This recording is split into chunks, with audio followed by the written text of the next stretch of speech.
4월 25일. 오늘은 하루 종일 쉬었다. 어제 너무 많이 걸었다. 다닐 때는 경치에 정신이 팔려서 몰랐는데 샤워하고 나니 천근만근이다. 내 체력은 여기까지가 한계였다. 남편은 나와 반대로 힘이 더 생기나 보다. 남편은 심심해서 안절부절이다. 나갔다가 들어왔다가 나갔다 들어왔다. 놀러 가고 싶어서 안달이다. 이발소에 가서 머리를 깎고 헬스장을 알아보고 값이 비싸 다시 돌아오고.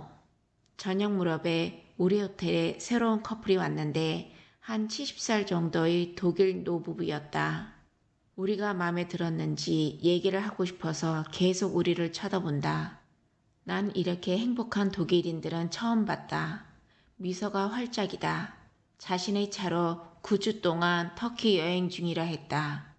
이런저런 얘기했다. 얘기하다 보니 역시 독일인이란 생각이 들었다.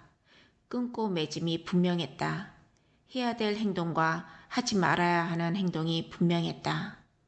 예를 들면 개를 데리고 다니는데 가는 곳마다 사람들이 허락을 안 받고 개를 만졌단다. 너무 무례하단다. 터키 사람들 성향을 생각하면 이쁘다는 표현인데 독일인 입장에서는 주인의 허락을 우선적으로 받아야 한다는 것이다. 그런 터키 사람들 때문에 자신의 개가 너무 힘들어했단다. 무례한 터키인들이 싫단다.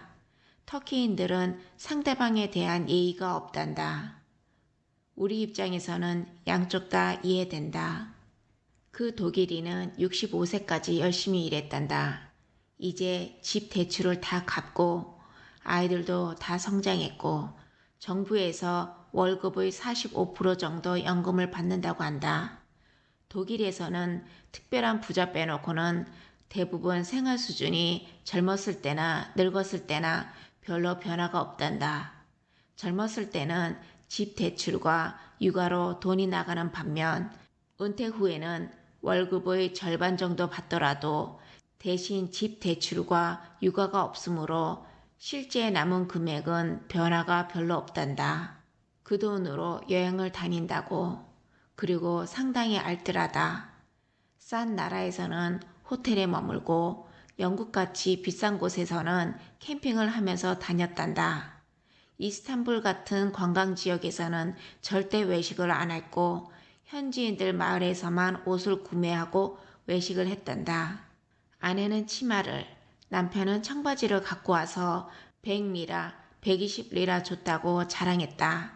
내가 독일에 비하면 여기 물가가 싸지 않냐고 했다.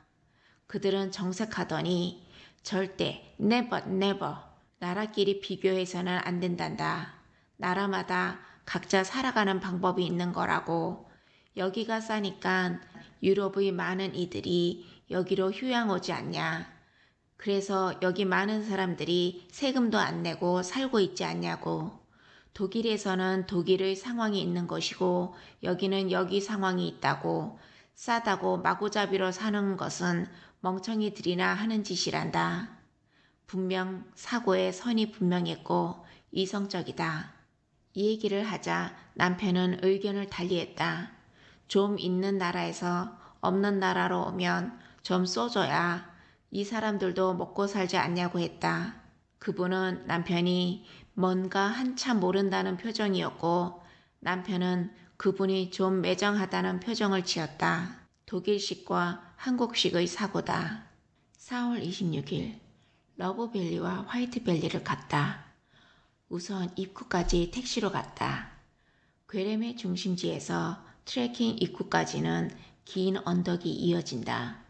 그 길을 걸어 올라가면 트레킹 하기도 전에 지친다. 택시비는 기본 비용 한 30리라 나왔다. 러브밸리를 걷는데 그 전망이 묘사를 넘어선다. 사방에 분홍빛, 흰색, 간혹 노란색 암벽들, 봄이라 이곳저곳에 깔린 녹색 양탄자 풀밭, 탁 트인 하늘, 암벽들은 하늘을 그대로 반사하고 있다. 어제 우리가 한 러시아 여성한테 로즈밸리가 너무 멋있었다고 하니 뜨뜻미지근한 표정을 짓더니 러브 화이트밸리를 가보고 얘기하라고 했다. 이제야 그 이유를 알겠다. 괴렘의 인기 트레킹 코스 중에 이곳이 단연 1위인 이유를 알겠다. 그냥 뻥뻥 뚫려 있다. 이런 곳을 트레킹 할 수 있음에 신에 감사한다. 계속 걸어 군데군데 있는 카페에서 물을 사고 남편은 다른 젊은 사람들처럼 암벽 위까지 올라가고 싶어 했지만 내가 못 갔다. 발목도 온전치 못하고 무서웠다. 가파른 암벽 타기란 내가 못 가고 그냥 트레킹을 따라 가자 하니 남편은 투덜투덜대면서 따라온다. 그럼 혼자 가보라니 그건 또 싫단다. 남편은 저 위에 암벽 꼭대기 가장자리에 있는 젊은 사람들을 너무 부러워했다. 트랙을 따라 계곡을 걸었다. 그러다 점점 암벽들이 틀대는 붉은 거대한 항아리처럼 변하더니 드디어 화이트밸리가 나왔다. 압도적이었다. 우리나라 아파트만한 커다란 바위가 수많이 모여있는 곳. 서로 붙어 장엄하게 녹은 듯하다. 입이 벌어졌는데 말이 안 나온다. 이런 곳이 있긴 있구나. 더 놀라운 점은 내가 여기 실제로 왔다는 점이다. 가슴이 뭉클했다. 한참을 바라봤다. 사진에 안 담아지니 눈에라도 가슴에라도. 뒤에서 투덜대며 오던 남편도 갑자기 조용하다. 심각한 표정을 짓더니 옅은 숨을 내리신다. 남편이 뭐 이런 곳이 다 있냐 며 말을 잇지 못한다. 걸어 우치사리에 갔다. 그곳에서 우연히 한식당으로 들어갔다. 괴레메보다 쌀 것 같았다. 우선 관광객들이 적으니 들어가니 실제로 쌌다. 괴레메보다 절반 이하 값이다. 전망도 신이 우리를 위해 펼쳐준 전망이었다. 남편은 자신이 이런 호광을 누리리라고는 생각도 못했단다. 완벽한 전망에 값싸고 맛있는 식사, 그리고 정중한 친절.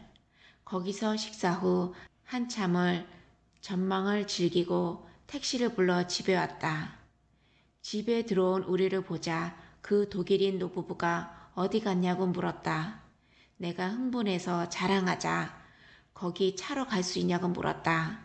러브밸리까지는 갈 수 있지만 진짜 장엄한 모습을 보려면 걷는 수밖에 없다고 하자 할아버지의 흥분했던 표정에 짙은 실망이 순간적으로 스쳤다. 자신의 부인을 힐끗 보더니 따스한 미소를 짓기 시작했다.